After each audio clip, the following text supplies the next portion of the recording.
আসসালামু আলাইকুম, welcome back to my channel. পায়েস বা পরমান্ন বানানোর অনেকগুলো পদ্ধতি আছে, কিন্তু আজকে আমি আপনাদের সঙ্গে শেয়ার করব অনেক পুরনো দিনের হারিয়ে যাওয়া একটা পায়েসের রেসিপি, আর সেটা হলো রাঙা আলুর পায়েস। তো সর্বপ্রথমেই রাঙা আলুর পায়েস বানানোর জন্য রাঙা আলু নিয়ে নিয়েছি। এবার এই রাঙা আলুর খোসাটাকে খুব ভালোভাবে ছাড়িয়ে নেব। এই সময় কিন্তু রাঙা আলু বাজারে খুব সহজেই পাওয়া যায়, তাই চেষ্টা করবেন একবার হলেও এই রেসিপিটি বাড়িতে বানানোর।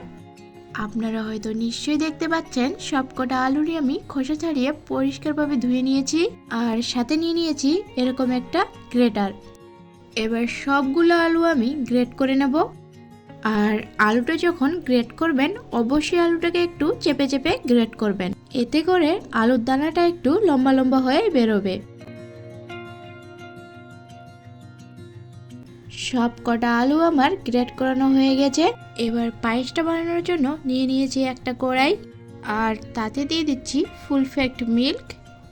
তবে আপনারা চাইলে এখানে রেগুলার মিল্কও ব্যবহার করতে পারেন, তবে যদি ফুল ফ্যাট মিল্ক নিয়ে নেন তাহলে এটা আর বেশিক্ষণ ফোটাতে হয় না, অল্প একটু ফোটালেই বেশ ঘন হয়ে যায়, আর এতে পায়েসের স্বাদটাও দারুণ সুন্দর আসে।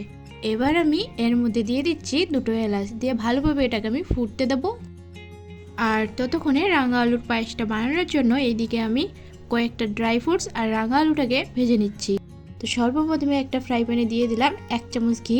ঘিটাকে ভালোভাবে একটু গরম করে নিয়ে এর মধ্যে দিয়ে দিলাম কয়েকটা কিশমিশ আর কয়েকটা কাঠবাদাম, দিয়ে ভালোভাবে এটাকে আমি ভেজে নেব।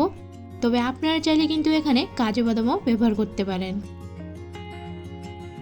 এবার ওই ঘিয়ের মধ্যে গ্রেট করে রাখা আলুটাকে দিয়ে 3 থেকে 4 মিনিট ভালোভাবে একটু ভেজে নেব। তবে আপনারা চাইলে তেল দিয়ে এই আলুটাকে ভাজতে পারেন, তবে ঘি বা বাটার দিয়ে ভাজলে এই পায়েসের স্মেলটা খুব সুন্দর হয়। এখন ঘিয়ের মধ্যে আলুটাকে 3-4 মিনিট খুব ভালোভাবে একটু ভেজে নেব। ফাইনালি আলুটা ভাজা কমপ্লিট, আর এইদিকে দেখতেই পাচ্ছেন দুধটা কতটা ঘন হয়ে গেছে।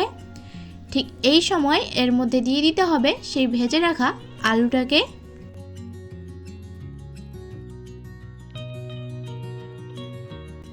এবার দুধ আর আলুটাকে খুব ভালোভাবে একটু মিশিয়ে নিতে হবে।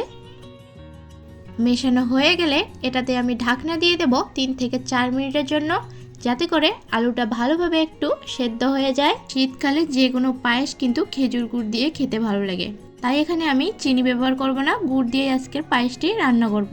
মিষ্টি আলুগুলো খুব ভালোভাবে সেদ্ধ হয়ে গেছে। এখন আমি চুলোর আঁচটাকে অফ করে দিয়ে এটাকে ভালোভাবে একটু ঠান্ডা করে নেব। আমরা হয়তো সকলেই জানি গরম দুধের মধ্যে গুড় অথবা কিশমিশ ব্যবহার করলে দুধটা কেটে যাওয়ার সম্ভাবনা থাকে, তাই দুধটাকে একটু ঠান্ডা করে নিতে হবে।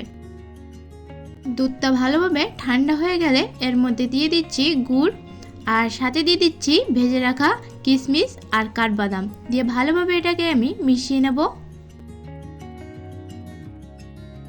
এবারে সবগুলোকে মিশিয়ে নেওয়ার পর গ্যাসের ফ্লেমটাকে অন করে দিচ্ছি। এবার দিয়ে দিচ্ছি সামান্য একটু নুন, যাতে মিষ্টিটা ব্যালেন্স করা যায়। তবে আপনারা যদি নুনটা না পছন্দ করেন তাহলে কিন্তু স্কিপ করে যেতে পারেন।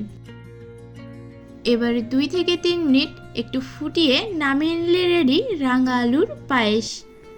আপনারা হয়তো দেখেই বুঝতে পারছেন পায়েসের কালারটা ঠিক কতটা সুন্দর এসেছে, আর এটা খেতেও কিন্তু খুব সুন্দর হয়েছে। অবশ্যই একবার বাড়িতে এইভাবে বানিয়ে খাবেন, আশা করি আপনাদের ভালো লাগবে। আমার এই রেসিপিগুলি যদি আপনাদের ভালো লেগে থাকে তাহলে অবশ্যই ভিডিওটিতে একটি লাইক দিয়ে চ্যানেলটিকে সাবস্ক্রাইব করে বেল বাটনটি অন করে দেবেন, যাতে করে পরবর্তী ভিডিওগুলি সবার আগে আপনার কাছে পৌঁছে যায়।